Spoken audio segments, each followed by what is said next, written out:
सोगूत में इस्मान सुल्ताना के कमरे का मंजर दिखाया जाता है, जहां इस्मान सुल्ताना बैठी हुई होती हैं, लेकिन वो मुकम्मल तौर पर सेहतयाब नहीं होती। इसी दौरान बेंजी खातून बगैर इजाज़त लिए उस दरवाजे को खोलकर अंदर दाखिल हो जाती हैं और बाला खातून का नाम चिल्लाने लगती हैं। इस्मान सुल्ताना कहती हैं कि बेंजी खातून, आप बगैर इजाज़त कमरे के अंदर क्यों दाखिल हुई हैं?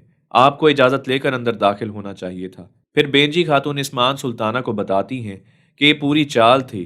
बाला खातून और मलहन खातून ने मिलकर आपके खिलाफ चाल चली है, जबकि वो एक साथ मिलकर काम कर रही हैं। आपको सेहत के हवाले से परेशानी का सामना भी इसीलिए करना पड़ रहा है क्योंकि बाला खातून आपकी मोहर चुराना चाहती थी। इस्मान सुल्ताना ये बात सुनते ही मोहर ढूंढने लगती हैं, तो उनको मोहर नहीं मिलती, जिससे ये बात वाज़िया हो जाती है कि बाला खातून किस अज़म से आई थी और उन्होंने इस्मान सुल्ताना की मोहर चुरा ली है। इस्मान सुल्ताना वहाँ पर मौजूद तमाम तर लोगों को कहती हैं कि उस गुस्ताख बाला खातून को ढूंढकर अभी इसी वक्त मेरे सामने पेश किया जाए। आपची जो कि दौड़ता हुआ बाहर की जानिब जाता है और बेंजी खातून भी उसके पीछे पीछे होती हैं।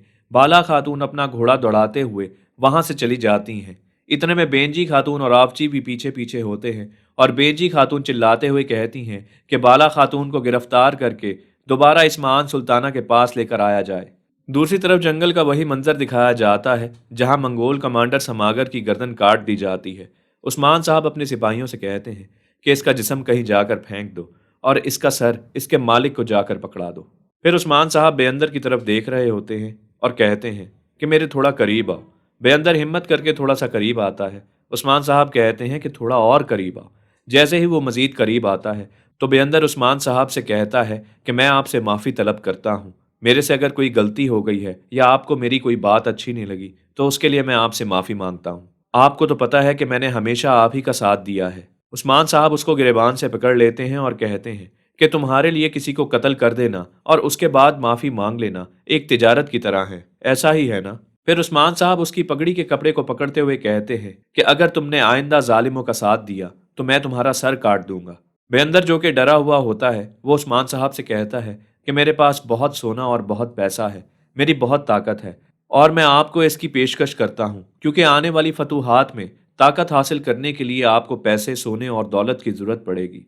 फिर उस्मान साहब हंसते हुए कहते हैं कि अगर मैं अभी तुम्हारी गर्दन उड़ा दूं तो तुम्हारी सारी दौलत तो वैसे भी मेरी ही हो जाएगी। बेअंदर जवाबन कहता है कि उस्मान साहब ऐसा हरगिज मत कीजिए और फिर अपने हाथ की तरफ इशारा करते हुए कहता है कि देखिए, मैंने अपनी जान आपके लिए खतरे में डाल दी, तो मैं और किस अंदाज से ये बात साबित करूं कि मैं आपका कितना वफादार हूं। उस्मान साहब मुस्कुराते हुए कहते हैं कि तुम ही तो वफादार हो, ये जो मेरे साथ तमाम तर अल्प खड़े हैं ये तो किसी काम के नहीं। फिर उस्मान साहब कहते हैं चलो मैं तुम्हारी वफादारी तुम्हें साबित करने का एक मौका देता हूँ। इस पर बेअंदर हंसने लगता है। उस्मान साहब कहते हैं कि अभी पुरजोश होने की जरूरत नहीं। कोनूर अल्प इस्मान सुल्ताना की कैद में है, तुम उसको किसी भी तरीके से वहां से छुड़वा कर मेरे पास लेकर आओ।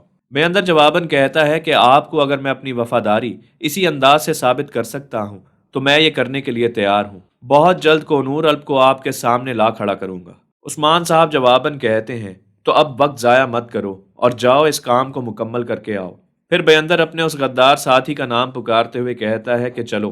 फिर बेअंदर और उसका गद्दार साथी वहां से चला जाता है।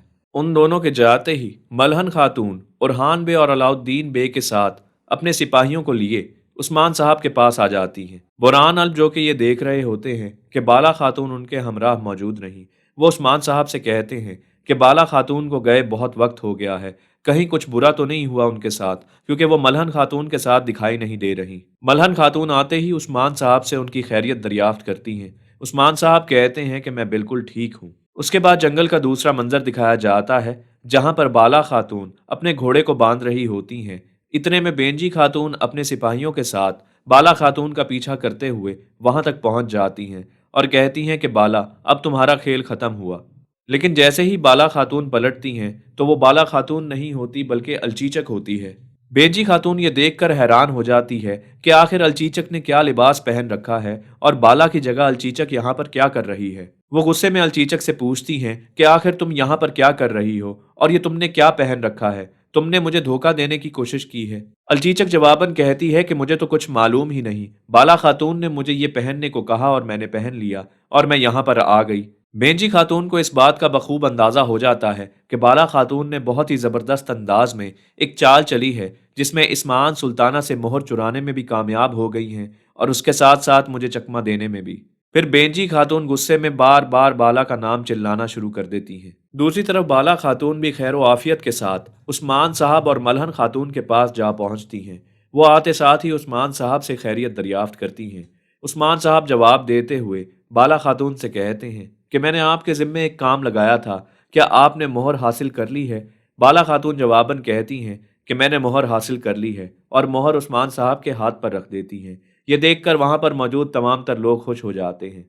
उस्मान साहब देखकर माशाअल्लाह बोलते हैं, जबकि मलहन खातून उस्मान साहब से पूछने लगती हैं कि मुझे ये बताइए, इस मोहर के हासिल करने से हमें क्या फ़ायदा होगा? उस्मान साहब जवाबन कहते हैं कि वो तमाम तर किले जो कि हमसे छीन लिए गए हैं, अब वो किले हमारे पास दोबारा आ जाएंगे।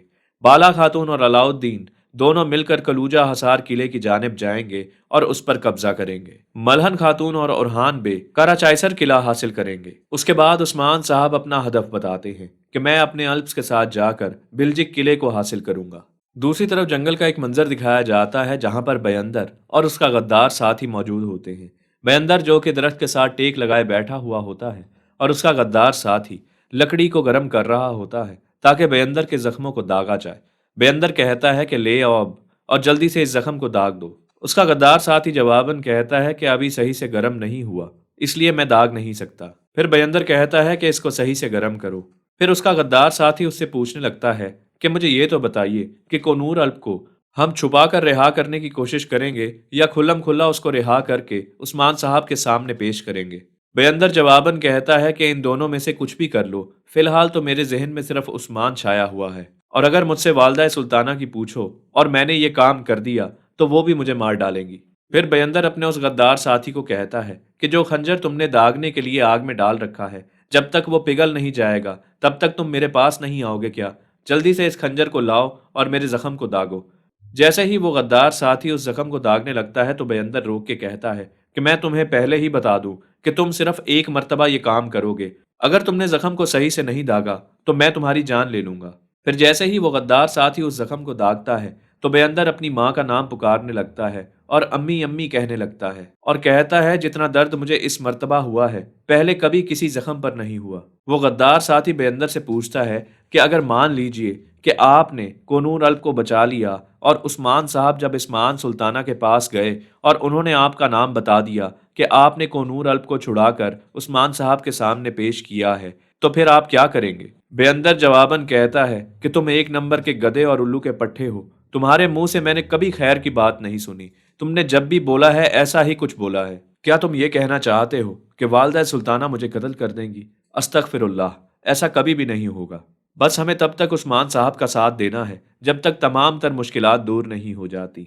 जैसे ही मुश्किलात दूर हो जाएंगी तो तुम और मैं उस्मान साहब से एक तरफ हो जाएंगे। फिर वो गद्दार साथ ही कहता है कि अगर हमने गलत इंसान का इंतखाब किया तो हमें इसके नुकसानात भी उठाने पड़ सकते हैं।